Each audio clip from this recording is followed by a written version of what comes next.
বাংলাদেশের কিছু so called সাংবাদিক আছে যারা উইদাউট নলেজ পাবলিক রে যায় জিগাই সাকিব নাকি হামজা। দেখো ভাই, দুইজন দুইজনের জায়গায় অসাধারণ, বাট যার সাথে তুলনা করতেছেন তার লেভেলটাও একটু দেখা দরকার। হামজা আজকে যেটা, এটা তার পরিশ্রম, তার ট্যালেন্ট, তার গ্রাইন্ডিং, এটারে আমরা রেসপেক্ট করি। মানুষ তারে ভালোবাসে, এটাও রিয়েল। কিন্তু সাকিব, সে শুধু ভালোবাসা নয়, বাংলাদেশের ব্র্যান্ড। এটা একনলেজ না করার আপনার কোনো সুযোগ নাই। হামজার পরিচয় আজ মানুষের মাঝে, কিন্তু সাকিবের পরিচয় মানুষ, মিডিয়া, দেশের বাইরে, ক্রিকেট ওয়ার্ল্ড সবাই জানে। হামজার ফ্যান্ডম প্রবলেম না, এটা আমরা গর্ব করি, কিন্তু সাকিবের ফ্যান্ডম ওইটা এক্সপ্লেইনই করা যায় না। পৃথিবীর বাইরের যে কোনো রাষ্ট্রে আপনি যদি বাংলাদেশের নাম বলেন, প্রথমে যে মুখটা বাইসা ওঠে সাকিব ওইটাই।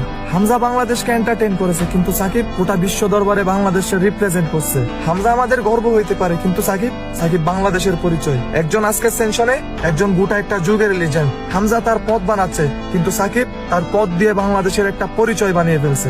তাই পরিষ্কার কথা ভাই, তুলনা করা ভুল না, কিন্তু তুলনার সামনে দুজনের ওজনটাও একটু দেখতে হয়। হামজা যেটা আজকে তৈরি করতেছে, সাকিব সেটা গত 15 বছর ধরে ধরে রাখছে। হামজা আমাদের বিনোদন দেয়, কিন্তু সাকিব আমাদের পরিচয় দেয়। হামজা আমাদের পছন্দ, সাকিব আল হাসান আমাদের গর্ব। হ্যাঁ, হামজা হয়তো একদিন দেশের লিজেন্ড হইতে পারে, আমরা চাই সেটাই হোক, বাট সাকিব সেটা আগে হয়ে গেছে। একটা লিজেন্ড, একটা চ্যাপ্টার, একটা ব্র্যান্ড।